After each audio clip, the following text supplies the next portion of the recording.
Welcome to Electric Evolution with Liz Allan. This podcast is about the journey to a more sustainable future in order for us to be able to do our bit to achieve net zero. I'll be discussing a variety of topics with experts in their field in order to educate and increase our knowledge of clean energy, electric vehicles and the electric vehicle infrastructure. So whether you're an individual wanting to make a difference at home, a small business or a corporate, this podcast is just for you. So on today's episode, I'm really pleased to have this fantastic woman with me today, and it's Imogen Bhogal, she's the Chief Content Officer for Fully Charged. Imogen, thank you ever so much for joining me. And it should be fully charged and everything electric, really, isn't it? It should be fully charged and everything electric. But no, thank you so much for having me. It's such a delight to be here this afternoon, honestly.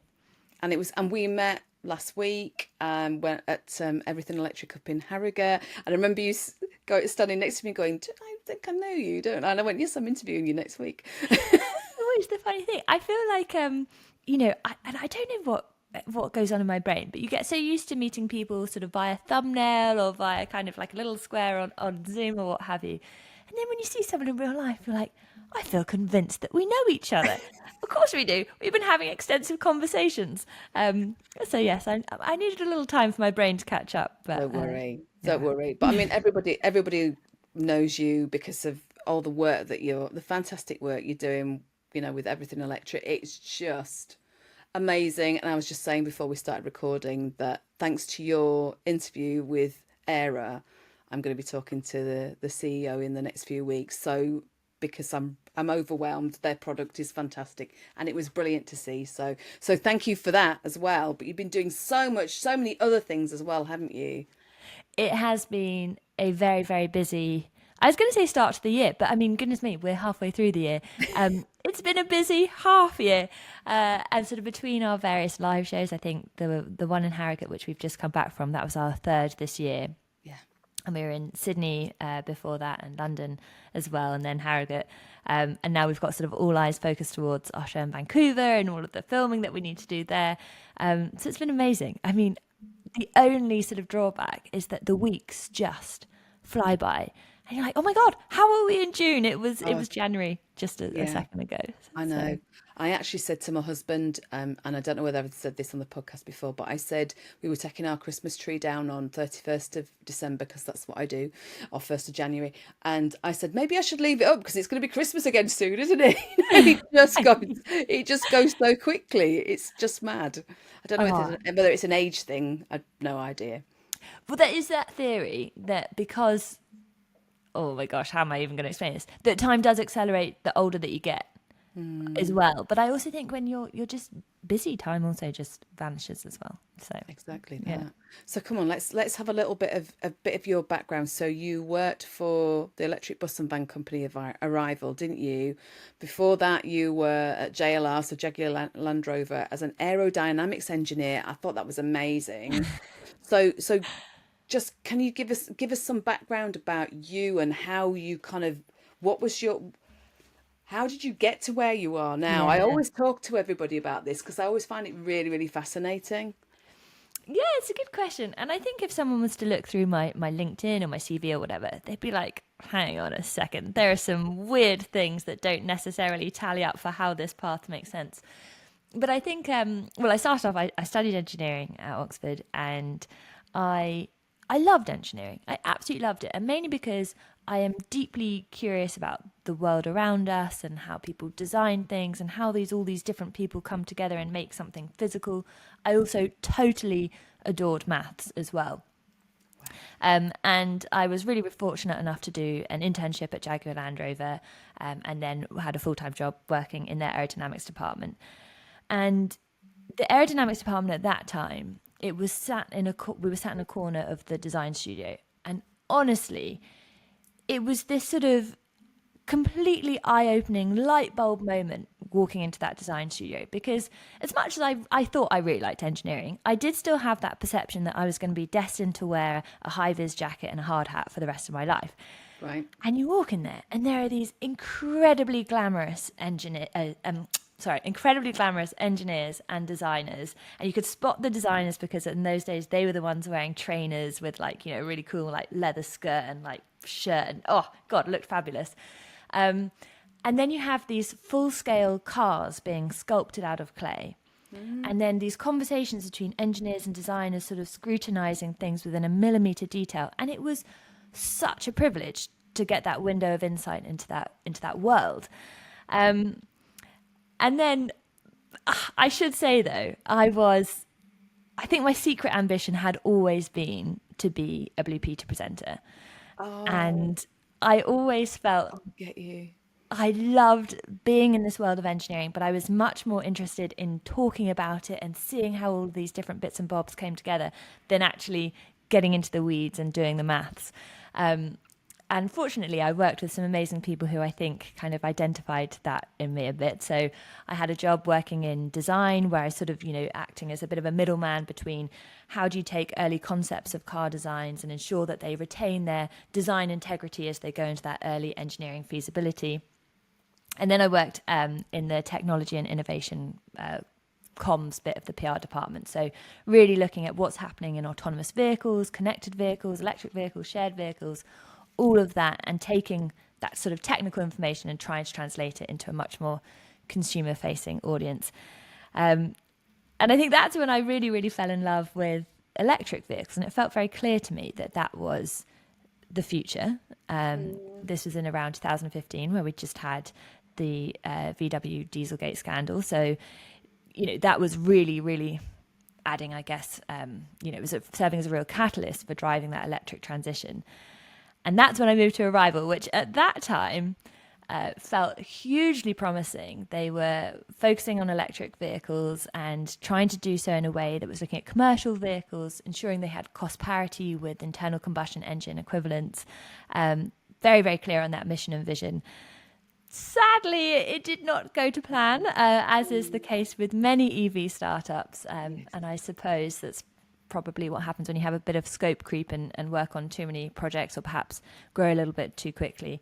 But it was a fantastic experience, like really, really phenomenal. Worked with some incredible engineers. And I think that's what ultimately gave me the platform to join Fully Charged full time as a presenter and producer. So presenting my own episodes, but also producing various other people's episodes as well. And finally, I was able to kind of combine my love of engineering, love of actually just talking about it and sharing it and putting it in a greater context, and present full time, which is a total joy and definitely a dream come true.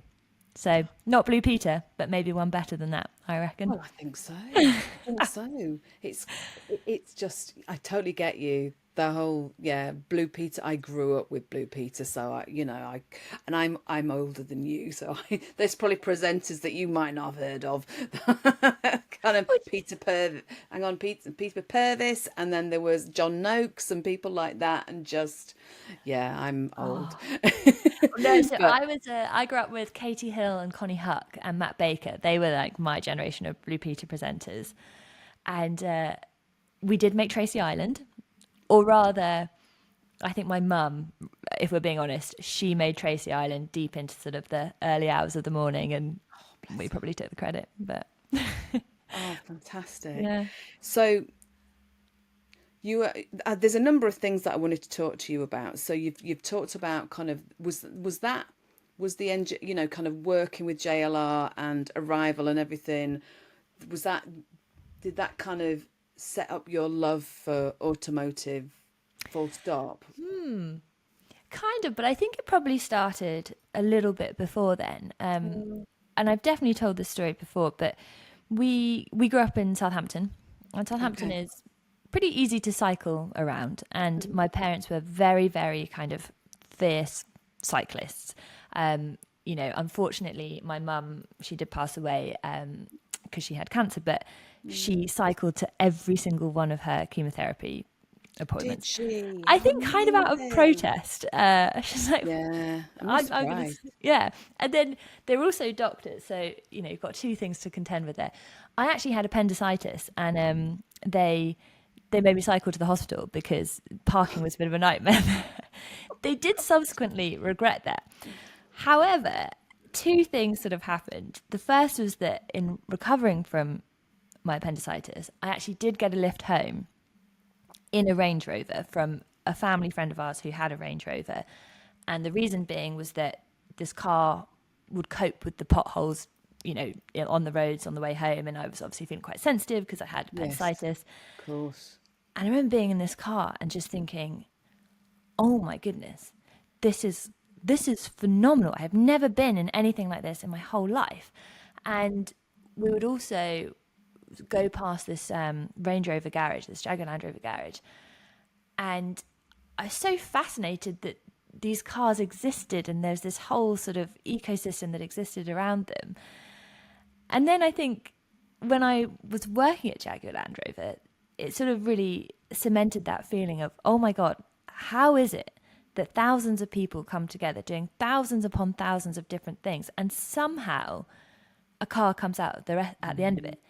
And then the third bit of that is that you've got, even if you're not a car person and you don't care about cars, you don't even care about the color of the car, you still depend on transport in one form or another to get from A to B or to access jobs or your friends or healthcare or what have you.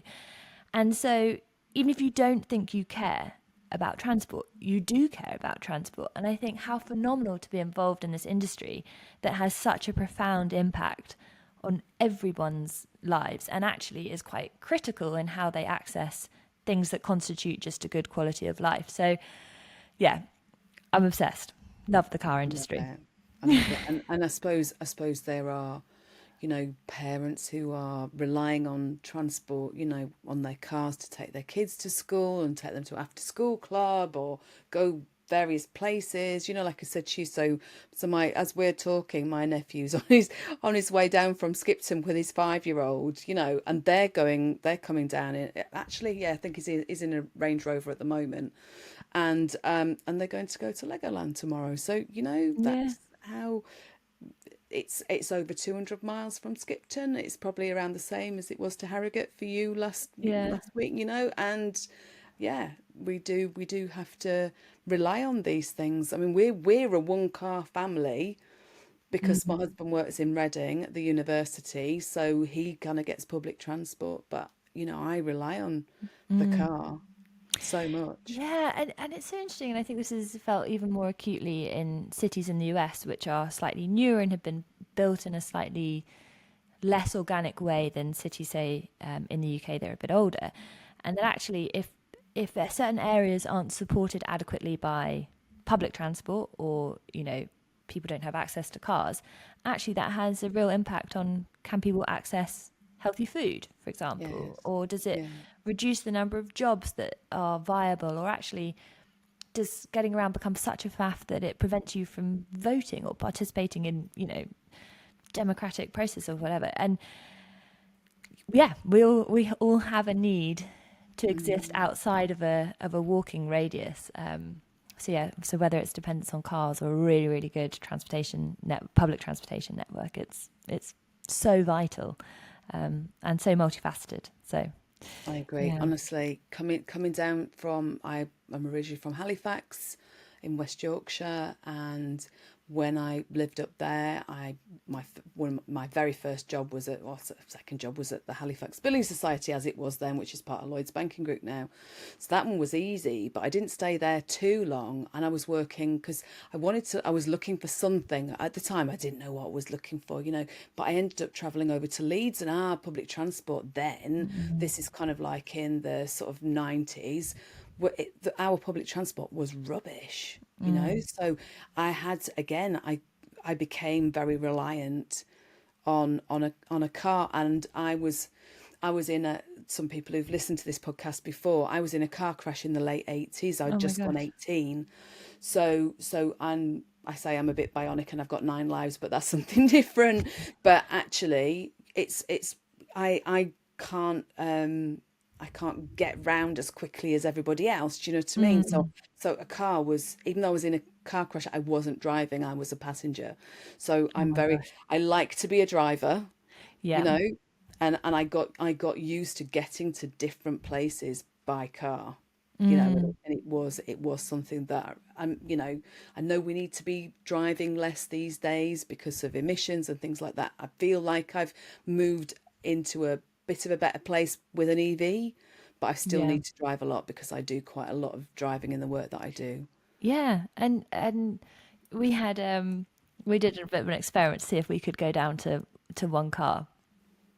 And with working for the Everything Elect show and Fully Charged show, we travel a lot. We are going to all sorts of weird and wonderful places, and very nobly tried to have to be, just rely on one car.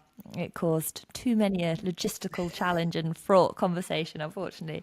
But at least, yeah, going electric, it feels a little bit It does. lighter. Yeah. Exactly. So so how long is it since you've been working for Fully Charged? Just or how, 3 years, 3 years now. Yeah. I mean, obviously you've done lots and lots of different things. What has it given you the opportunity to do other than feel like you're a Blue Peter presenter, but a lot better? What are the big things that it's given you the opportunity to do?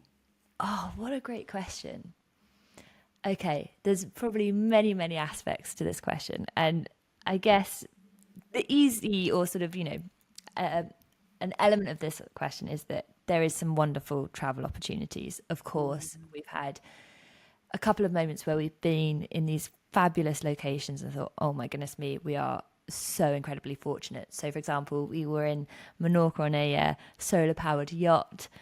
Oh wow. It was wonderful. Not Menorca, sorry, Mallorca, because whilst this yacht was extremely glamorous, we were staying in Magaluf and accompanied by the soundtrack of various 18-year-olds getting in at 4 a.m. after their A levels, which was With the nice. kind of boom, boom, boom, boom. Was Oh it my all that? goodness. Yeah. We were like, well, life's Oh, about balance. Luxury yacht, 18-year-olds, Magaluf. Okay, fine. Balance. We've also been super, super lucky to film some absolutely sensational things in Vancouver and Australia. And what a privilege, obviously. But I think the thing that I find more compelling and much more rewarding than that is that we get this snapshot of where different bits of the globe are. Oh my gosh, you can tell it's Friday and my words are failing me. But where different bits of the globe are with respect to the clean energy transition, both in terms of from a technology standpoint, from a policy standpoint, from a general attitude standpoint. So we have these discussions in these different locations through our live show, and they all feel so different because every community, country, etc., is in a slightly different place. So that's again a real privilege to get that snapshot of what's happening sort of more globally. I'd say the other aspect is that my geography of the UK has dramatically improved. And whilst, of course, we've been to these really fabulous and very glamorous locations, we've also been to places like Lancaster, Scythians in Cornwall. We've been to Hull many times. And it's amazing to see what's happening on our very own doorstep. So that's been a privilege. But I think the thing that is the best bit about it is our fabulous, fabulous, fabulous team. And, I came at this from a route of engineering and being able to talk about things from a technical standpoint, but we have people who are deeply, deeply creative and come at this from a totally different direction. And it has become so evident that we need those different perspectives and skills in order to create the stuff that we create and for it to be valuable and helpful to people. And, if it was just me recording the stuff that I think is interesting, I'm sure only about 3 people would listen. So being part of that team is amazing, and I absolutely love them to pieces. fantastic. You all do seem to get on really well. And I've got to say, so Everything Electric, I didn't get to catch all of the panel sessions, but the panel sessions are so interesting. If there are people listening and watching this and you've not been to Everything Electric, or and you're thinking about it, please do, because the panels, if you only went for the panel sessions, they are just so informative. Yeah, and we've found because I'm always surprised when people come for the full 3 days of the events. And I've asked people, how do you divide your time? And they're like, well, day 1, back-to-back test drives. Day 2, look around the exhibitions, really get a sense of, speak to the home energy advice zone, etc., etc. Day 3, back-to-back panels. So, people have sussed out how to do it and how to get the best out of it. But yeah, the panels are great, and not least because I've been doing this for 3 years. My colleagues have been doing this for longer than that. And even in those 3 years, the nature of that conversation has changed so dramatically. And, I compare, for example, Harrogate this year versus Harrogate last year. Last year, we're still talking about the sorts of technologies we need. This year, we're talking about, well, what are the policies that enable them? What are the different finance mechanisms that enable them? And you kind of get this shift of, follow the transition really, really closely. So that's really cool. I feel very lucky to do that. I like that. And going back to what you just said about test drives, and I told you this before we started recording. So today is the day that following on from having a test drive at Everything Electric in Harrogate, Michelle, my colleague Michelle and friend, went for a test drive in an MG4 X Power last week, and 1 week later to the day, she's actually buying an MG4 X Power. Her husband went for a test drive in it up in Morpeth, near where they are, and yeah, they loved it so much. And that is because of Everything Electric, because the test drive is so. Yeah, I gave you short change on the fact that about the panels, because it's not just that; it's about everything that people can go and see there, and the number of vehicles that were there were just. It's just fabulous. You give everybody that opportunity. I was talking to Lorna McAteer from National Grid, who's head of fleet, for those that don't know her. Absolute superwoman, my God. Superwoman. And she was talking about people were coming on the very first day, and you opened the gates. There was a load of people just pegging it down, and and somebody said, I think maybe Lorna had said something or somebody had said to this guy who was like ahead of the pack, it's going, yes, I'm going to be straight in for the test drives now. He was there, he was going to do it. That was his choice, and just running down there, it was just it was amazing. And it really is. And you speak to people who come to the show, and they've gone from like a Ford, a BYD, an MG, and back to back and back to back, and it's very rare that you get to try multiple different types of vehicles and to compare them side by side, and to do it with not having to invest that much time or effort to do so, because we all know going to a dealership is fundamentally, it's a few hours out of your Saturday. It's not necessarily a pleasant experience, but I am pulling a face for those who aren't watching. I was pulling a face then. I did when I was test driving. Those who have gone all the way through with me on this podcast, this is kind of where we've gone, and we went through test drives and things like that, and I did have issues with various dealerships, partly because of the way that they treat women and other reasons as well. We can talk about the women stuff later, but yes, the fact that you give everybody that ability to just test drive so many vehicles. And you should have seen my face. I sat in an ID buzz, and I didn't, obviously they weren't going out for test drive, but I just loved them. I was like, have you seen this? Just look at this. This is just lovely. I love it so much. We had we had our Amsterdam show at the end of last year, and one of my school friends, she lives in Amsterdam, and she came with her husband, and they had a babysitter for their daughter who's 18 months. And I was like, oh, how did you enjoy the show? And they were like, it was wonderful. We sat in a car with massage seats in silence, and it was such a wonderful break. I was like, something for everyone. That's fantastic. Absolutely. And actually, just think about taking the cars out for test drive. Michelle's face, who was with me, like I said, it was just a picture, Imogen. It was an absolute picture. Just seeing it's silent, but it's just got that. It's that amazing feeling of kind of the acceleration, and I was actually filming, and her face was just like such delight. Do you know what I mean? And this is somebody, and she's somebody who doesn't particularly like driving. I went, you're going to learn to like driving again, or just full stop, because actually they're so nice to drive, aren't they? And I think the way I personally feel about electric vehicles is that when you had sort of toy cars as a child, and you imagined what driving must have felt like. And then when you start driving, and it obviously doesn't because you're thinking about gears and whatever. And then when you get an electric vehicle, you're like, this is how I thought driving would be when I imagined what driving would feel like. And I think that's incredibly cool. It is. Yeah. It is. It's just, as the EV Cafe would say, it's just funner. Yeah. It's just brilliant. And I've currently got a courtesy car. I'm not going to go into detail on here, but I've got a Polestar 2, and actually the range on the Polestar 2 is amazing, and the site it's just a lovely Yeah. vehicle, and just got up to Birmingham and Wolverhampton and back yesterday, and I still had 90 miles left, which I wouldn't have normally with my Ionic, but I was like, oh, this is so good.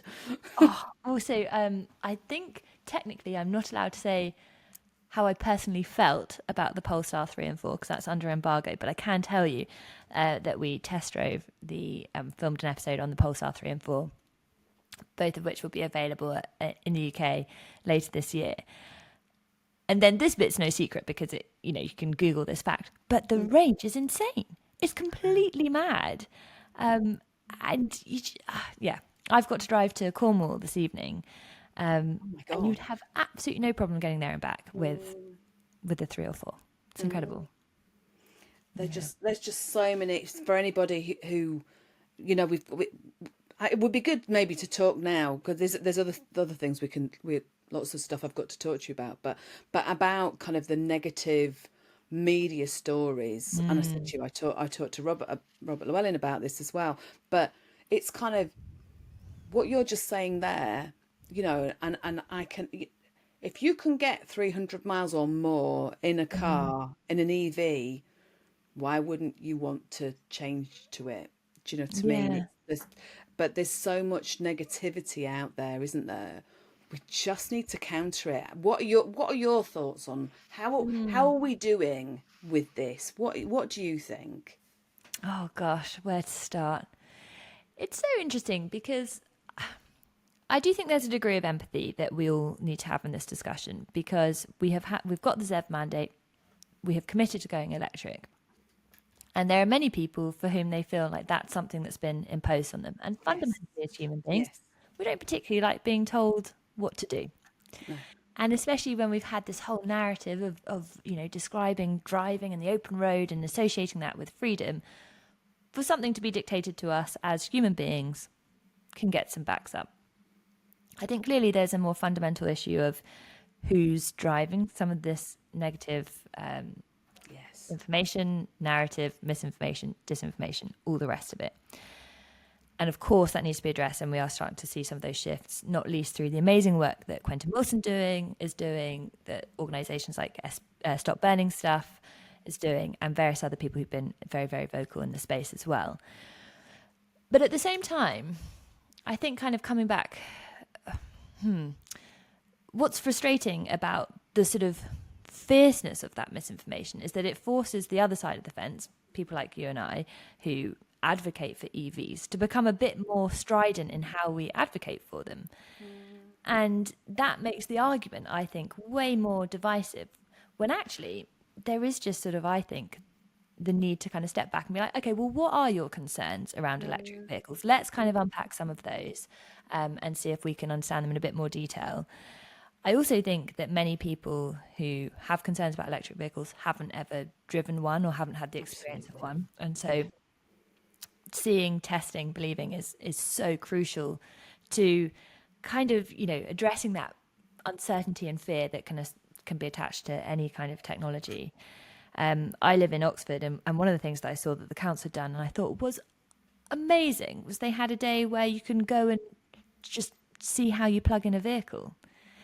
And I think that sounds really simple to current EV drivers, but nobody likes to feel like a lemon or a bit of a doofus when you're doing something new for the first time. So it's like fantastic, like how good that that they're making you feel part of this journey and not stupid for having some of those concerns. So I guess that's a really long-winded way of saying I just believe we need to be kind, to be empathetic towards concerns and address those concerns in the most pragmatic and positive way we possibly can. And I was recently speaking at the FT Future of the Car event, and of course the question came up on the like, how do we navigate the ICE to EV transition of like, yeah, but what about the charging network? And I was like, do you drive an EV? And they're like, no. It's like, well, when you hear statistics like, you know, currently with 60,000 public charging points or whatever in the UK, that's a big number. We do know that they're not evenly distributed. We do know that historically there have been some reliability challenges, etc. Yeah. But everyone has very, very unique and specific ways that they move around. So you find out what works for your sort of 80% of your journeys, and the other 20%, you plan ahead, and 99.9% of the time, you're absolutely fine. And it's only going to get better and better and better. So it's challenging. And certainly I think I've been on a bit of a journey where it's felt very negative and aggressive, and you're like, oh God, it's really taking the wind out of my sails a little bit. But I think if we can all remember to be kind, that hopefully helps. What do you think about the language that we use to describe various aspects of EV and charging and things like that?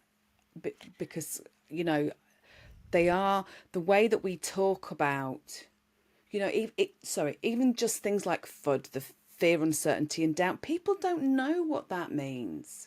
Yeah. They don't know FUD. I didn't know FUD until probably over about 18 months ago. You know, I was like, well, what's this FUD thing? You know, but we have to think about the general population who don't know these words. Well, that's exactly it. And I had a conversation with someone recently, and I think because of, and I'm sure that you get this as well, because people know that we talk about electric vehicles and clean energy, sometimes they come in with a bit of a combative, like, you know, attitude, as if like, prove me wrong kind of thing.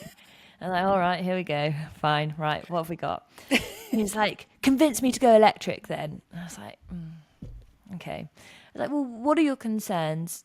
What are your concerns about going electric currently? And he spoke about charging. We spoke a little bit about that. And then he spoke about, well, of course, and electricity cables, they've been associated with cancer. And I was like, oh, okay. I've not heard that one before. That's a new one. Yeah, that is a new one. I was like, I'd really recommend you take a look at where, you know, a bit more of the information around that, how it's been referenced, how it's been sourced, how it's you've come across it, etc., etc. But yeah, I think some of the language prevents this from being really accessible, such that when someone is confronted with quite a sensationalist sort of headline like that they don't know how to distinguish fact from fiction. And not all of us engaged with GCSE and A-level physics, where AC and DC and high voltage and whatever were like common terms. So I think we also need to take a step back and introduce the much more human-led design into some of these things, you know. And what's the information that you can see on a charger, and actually can the average person on the street, does it mean anything to that person? Yeah. So yeah, I think some zooming out and what's the language we actually need to use to convey what we actually mean would be helpful. Exactly. So it's kind of like, you know, when you look at charging, you know, okay, so to me, it's kind of 50 kilowatts, 100, 150, 350, right? Okay, so that's slower than that one, but it's, you know, and it's working. It's kind of, to me, that's all about speed. So it's kind of, well, that's, yeah, it's a 50, so it's still fast, but yeah, it's just getting people to recognize, right? Okay, your car might not be able to take that 350, but you can use these two, and it will charge in this length of time. Yeah. It doesn't need to be called rapid, ultra rapid. Good God, it's never been this fast rapid, you know, that kind of thing, does it? We don't need to get that far, really. Oh my gosh, you're so right. Because I had this thought the other day. I was like, you know, we're in like super fast, ultra rapid, whatever, and it will get faster. So what adjectives are we going to use? My God, that's the speediest I've ever had. Long, you know, it's a bit like a Welsh town. Yeah. You know? And that's the thing, that until you start driving an EV, you don't really know what any of those things mean. You don't know what they mean with respect to your specific EV, but you very, very quickly become familiar with, okay, it's 50 kilowatt. Well, actually, I did want to stop for half an hour. I'm going to do a call here or whatever. Or ideally, I want to be on the road in 15 minutes. Let's go for 150 kilowatts or whatever it might be. But those come through using and living with an EV. And it's a huge kind of information gap that we have to bridge before someone's made the commitment. But yeah, it's challenging. I've got, and this is very sad of me, I've got on my notes on my iPhone loads of EV myths and responses to them, and I've got like the Fair Charge little book of myths in a PDF format. So just in case, because I know what'll happen, I'll end up somebody will ask something and I'll go, I can't remember. So I kind of go through my notes, and go, oh, this is the answer. I've got it here. And the little book of EV myths is so fabulous, and not least because Quentin, and obviously he works very closely with Ben Kilby, they are so eloquent, so concise. And I'm like, well, this is better than anything I could do. Fantastic. And this is what we need, isn't it? Actually something that people can read that's the truth. You're always going to have the skeptics out there, like the ones that still think that the fire over at Luton Airport was to do with an electric car when it wasn't. And if you actually take the number plate and put it into Google, it'll tell you that it was a diesel, but there are always people who are conspiracy theorists. We can't stop that. But if we can support the ones that kind of think, God, really, is this all true? Because there's got to be people who think, surely 150 articles in the Daily Mail negatively sharing information about electric vehicles and the charging network. Surely, is that right? And also, I think we need to take stock of what are the other kind of clickbaity things that the Daily Mail put out. And there's a really good podcast that I listened to called Shameless Media, and the tagline is fabulous. This is mainly the reason that I enjoy listening to it. It's like the pop culture podcast for smart people who love dumb stuff. So it's great. It's like it's such a kind of break from talking about clean energy and electric vehicles and all the rest of it. But they have this segment called "Are You Smarter Than a Clickbait Headline?" Oh my God. And so they describe, invariably it's like a Daily Mail headline, and the just amount of just absolute nonsense. Like one of them was like, football fans won't believe this shock detail. And it was the fact that there was this picture of a footballer wearing a £100 hoodie and his girlfriend was wearing an £1,000 hoodie, or like vice versa. It doesn't even matter. So you're like, let's also calibrate some of this other clickbait that exists in the world and allow that to kind of, make a sense check that some of this stuff is absolutely nonsense. But I also think, as much as we can sell the virtues of going electric, to really convince everyone, we've got to kind of double down on the fact that you will get a better driving experience, irrespective of whether the fact that it's electric, that it's probably got better technology than your internal combustion engine vehicle that you're currently driving. And it will be more affordable to run, and actually to make, if people can't be won over on the environmental aspect, then hopefully they can, and especially as vehicles prices start to come down, on the financial one.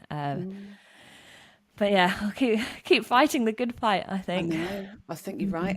And actually I've kind of said to other people sort of, yes, people do feel like, or some people feel like they're being forced into it, but actually if we take it right back and think of air pollution and the fact that, I've been past schools. I've actually been sat outside near my son's school and had people idling near me. And actually, one point my son said, "Mum, please don't go out and say anything." I was just like, "Yes, but I want to, because they're not supposed to be doing that." And actually, kids are breathing it all in, and people are, are breathing it in. And I don't know why.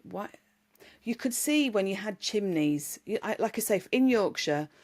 When I was younger, we had lots of chimneys. You could see the dirty smoke spewing out. And no, you can't necessarily see the PM 2.5 in the air. But people need to recognise that actually it is getting into your bloodstream and your brain and all sorts of stuff like that, isn't it? And it's just, how do you get that across to people? That is the challenging thing with these invisible things, because, often it's been compared to the smoking ban, but the smoking ban, things weren't as smelly anymore. There is that kind of very tangible connection. And I think that is where really celebrating the fact that electric vehicles are quieter, and all of, both for vehicle occupants and pedestrians is also a significant part of the puzzle as well. But yeah, we all tend to care about stuff that we can, or tend to care more about stuff that we can see and have some sort of tangible connection to as well. So it's tricky. We will get there, and at some point, because we've got 1 million EV drivers on the road at the moment, at some point there'll be people who know that it won't, it'll be so much more common that you will know somebody who's got an electric vehicle who will be able to counter that personally. Yeah. So the more, when we get to kind of 2 million, 3 million, whatever, how it moves up, hopefully that'll kind of reduce that negativity. Yeah, and there have been some really interesting studies actually around not just looking at the number of EVs, because obviously we know that, if you see that your neighbour has one, you might get one. And as such, it can become quite sort of concentrated in different pockets. But a more useful metric is how many people know someone with an EV, and for that number to really, really increase. And then you kind of, you get that people advocating based on their own experiences. Because I think it's true that with any new technology, anecdote really, really matters above and beyond the, let's quote a total cost of ownership stat in your face, or give you the number of charge there are in the UK. People are much more likely to respond to, well, my mate Hannah has one and she found that X, Y, Z, and she does similar things to I do. And I think that it's very important, that sort of storytelling and lived experience. Yeah, exactly. Yeah. So I was going to move on to something that I mentioned to you before we started recording, which was I was having a look at your Instagram feed yesterday, and there was something in there that made me smile, actually. It was you and Robert, and was there somebody else there? Was it just the two of you? But you were putting up a wind turbine. Yeah. And I know that it didn't go quite to plan. Just give us a little bit, if you don't mind. Oh, no, a little bit of the background. So, and this is the total joy of working for the Fully Showered Show and Everything Electric Show.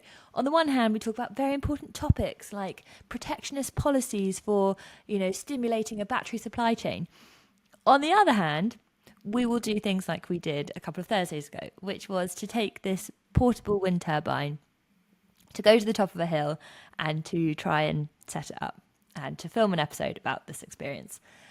And it went pretty well. There's this amazing company where, at the moment they're still pretty small. They're kind of scaling up, and many of the components are 3D printed. Absolutely phenomenal. We had also chosen what happened to be the stillest day possible. So we were already a bit worried that how compelling was this going to be when there wasn't even sort of a little bit of movement. Anyway, we got through and we set up the whole thing, and we sort of plugged in the software, and the software is such that it can control the pitch of the blade such that even on very, very still days, they're still managing to find the wind and still rotate. And it was at that point that we realised, and we definitely should have read forward in the instructions, that you need an Android device of some description. And there were 5 of us there. There was our producer and director, Katie, there was Robert, there was myself, and there was 2 other videographers as well. Between the 5 of us, not one of us owned a non-Apple device.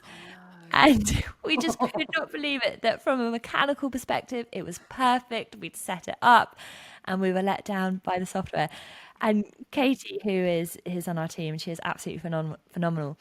She was desperately trying to figure out a solution, and she's pretty technically minded anyway. And then we had to call in support. We had to get a neighbour up. Does he have an Android phone? Could he get it working?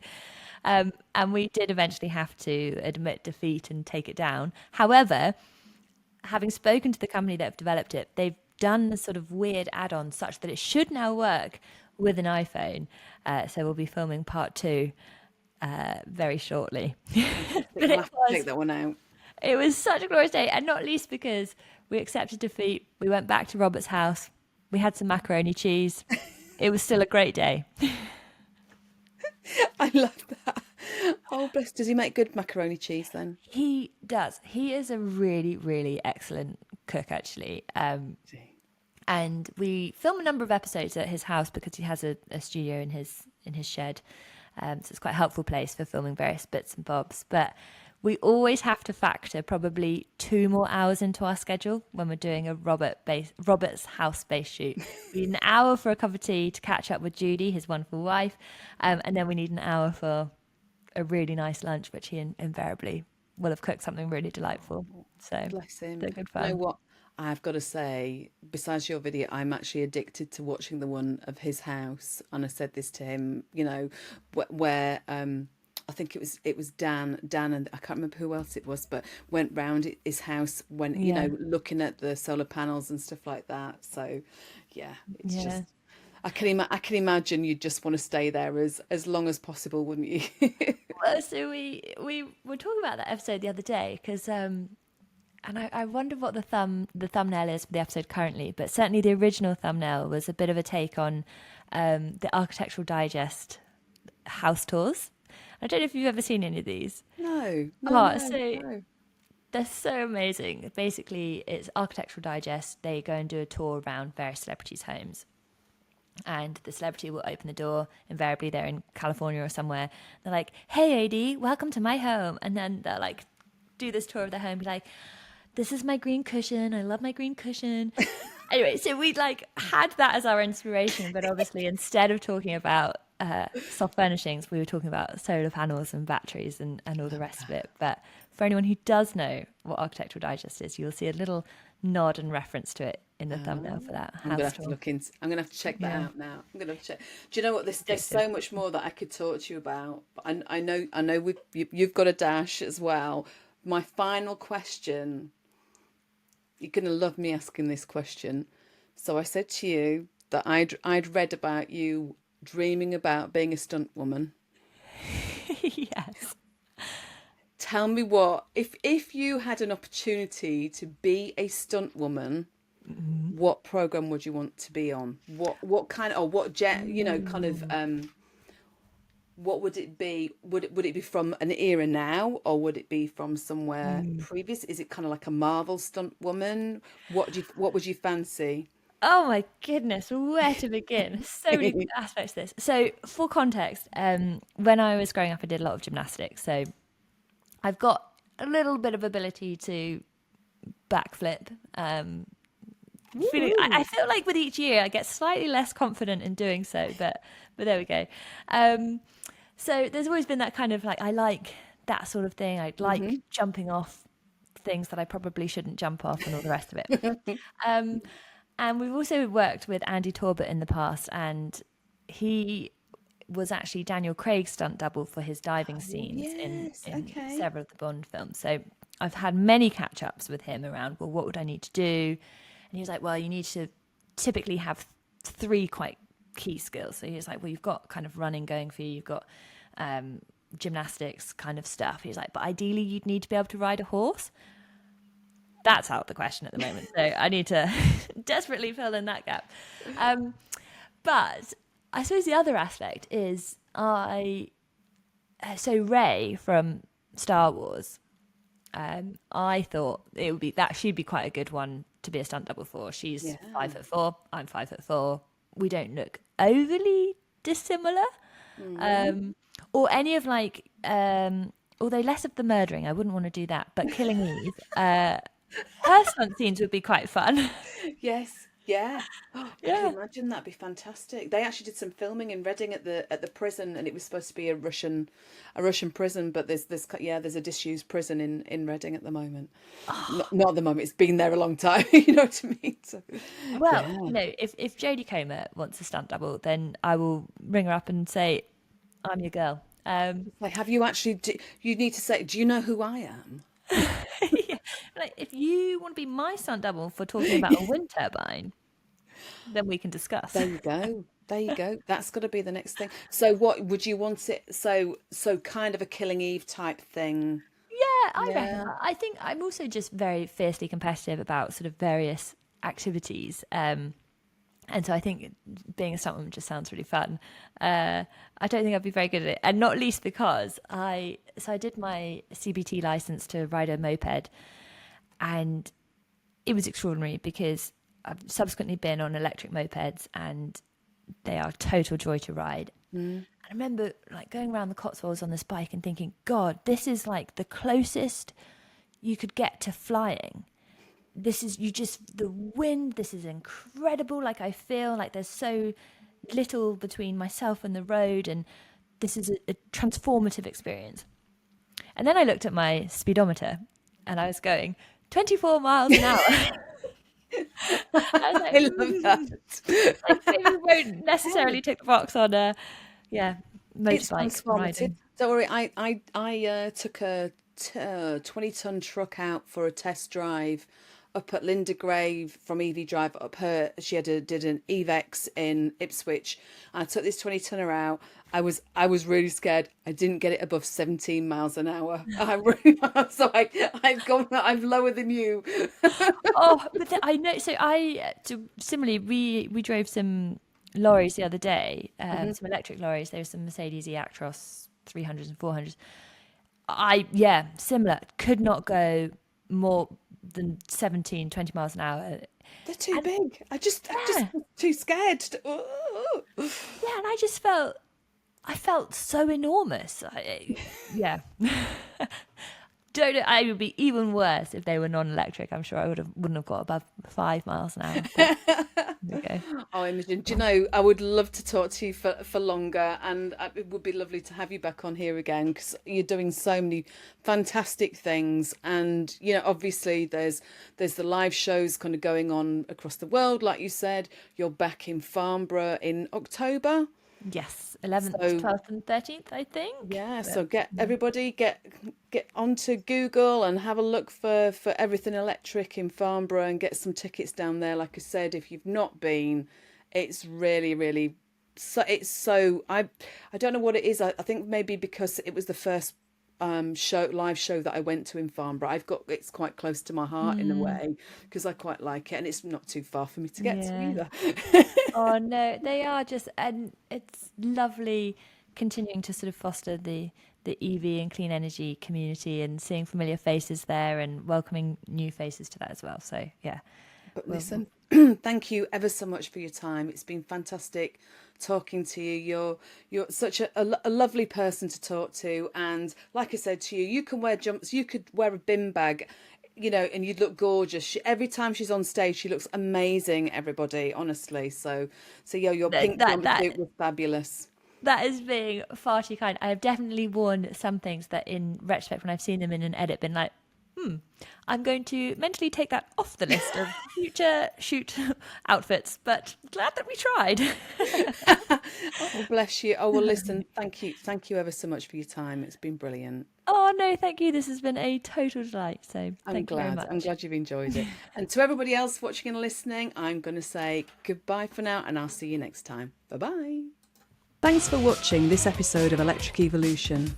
If you enjoyed it, please don't forget to hit the like and subscribe buttons to stay connected with us. And if you're inspired by our journey towards a sustainable future and want to support our mission on a monthly basis, please check out our Patreon page at patreon.com/Electric Evolution Podcast.